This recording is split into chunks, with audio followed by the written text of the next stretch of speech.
Hello and welcome back. We are so happy to have you here with us today. I'm Sarah. And I'm Davis. On this channel, we help you master natural English through real conversations. It's fun, easy, and effective. If you find this video helpful, please give it a thumbs up and subscribe.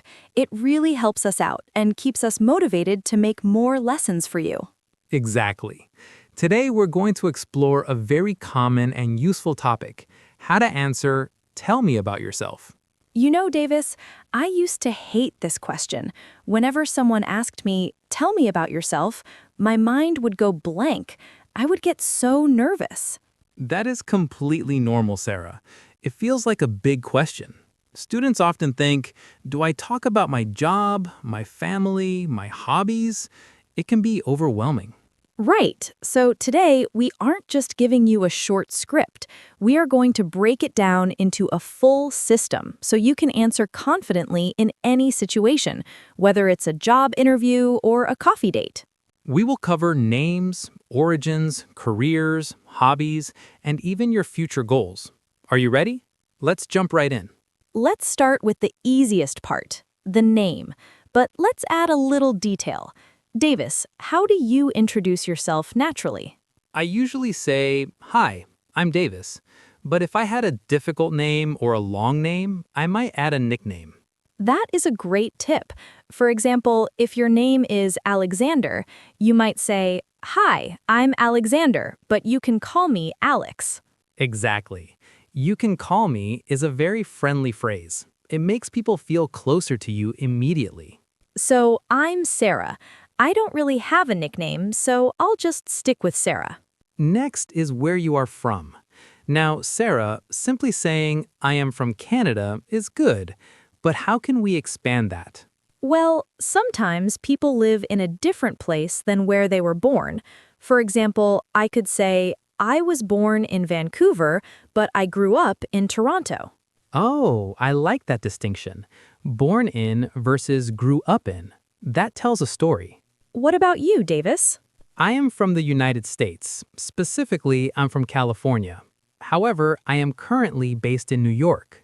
Currently based in. That is a very professional phrase. It means you are living and working there right now. Yes. So, viewers, if you live in a city different from your hometown, try using "I'm originally from hometown, but now I'm based in current city." Now, let's talk about our environment. We mentioned earlier that I live in a small town and you live in a big city. Right. But let's use better vocabulary to describe it. Sarah, why do you like the small town? I love it because it is peaceful and close-knit. Close-knit means everyone knows each other and helps each other. It feels very safe. That sounds lovely. On the other hand, my life in the city is very fast-paced and dynamic. There's always something happening. But isn't it noisy? It is, but it's also convenient. Everything I need, shops, restaurants, the gym, is just a 5-minute walk away. So, do you prefer peaceful and close-knit or fast-paced and convenient? Tell us in the comments. Now, the biggest part of the introduction, the job. Sarah, remind us what you do. I am a student studying graphic design. Okay, but let's expand. Why did you choose that? Good question. I chose graphic design because I'm a visual learner. I love telling stories through images. I want to help brands communicate their message with beautiful art. Wow, see? That is much better than just saying, "I am a student." You explained your passion. Thanks. Now you, Davis, you are an English teacher. Why do you do it? Well, I have been teaching for 5 years. I love my job because I find it rewarding. Rewarding. That's a great word. What does it mean? It means it gives me a good feeling inside.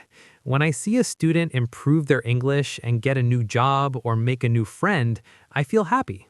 That is the best part of my profession. So, for our viewers, don't just say your job title. Add one sentence about why you like it. Use words like creative, challenging, or rewarding. Let's switch gears to our personal lives. Sarah, tell me about your family. I come from a family of 4. My parents, my older brother Tom, and me. We are very close. And we can't forget the most important member. My cat. I have a cat named Luna. She's my little roommate. She's very independent, which matches my personality. Matches your personality? Are you independent too? Yes, I would say I'm an introvert. I enjoy quiet time, reading, and designing. What about you, Davis? I am the total opposite. I'm an extrovert. I get energy from being around people. That's probably why I have a dog, Max. Dogs are very social animals.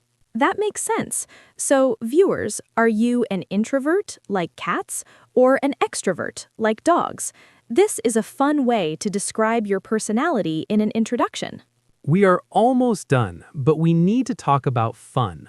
Hobbies. Sarah, what do you do when you're not teaching? I need to burn off energy, so I usually play soccer. It helps me stay healthy. I'm also a big fan of movies. What kind of movies? Comedies. I love to laugh. Life can be stressful, so laughing is important. What about you? I love cooking. For me, chopping vegetables is like meditation. It helps me unwind after a long day of studying. Unwind. That's a useful verb. It means to relax. Exactly. And I also love eating what I cook. My specialty is pasta. And as we learned before, I love pizza, but I hate olives. We will never let you forget that, Davis. Okay, one last tip for a great introduction. Sometimes it's nice to talk about the future. That's a pro tip. You can say, in the future, I hope to... For example, I am studying English because I hope to travel to Europe next year. Or, I am working hard because I want to start my own business someday. Adding a goal shows that you are ambitious and have a plan. It leaves a very strong impression. Wow, Sarah, we really covered everything today. We did. Let's review the structure for an advanced self-introduction. 1. Name. 2. Origin. 3. Job or studies and why it is rewarding. 4. Personality. 5. Hobbies. And 6. Future goals. That sounds like a lot, but remember, you don't have to say all of it. Just pick the parts that fit the conversation. Exactly. Be flexible.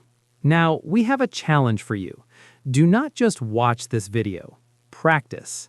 Go to the comment section right now. Write a script using at least 3 of the points we discussed today. For example, hi, I'm name. I'm an introvert from country. I love learning English because I want to travel. We will be reading and hearting best comments. Thank you so much for joining us. If you learned something new, hit that like button. And subscribe for more natural English conversations. See you in the next lesson. Goodbye, everyone.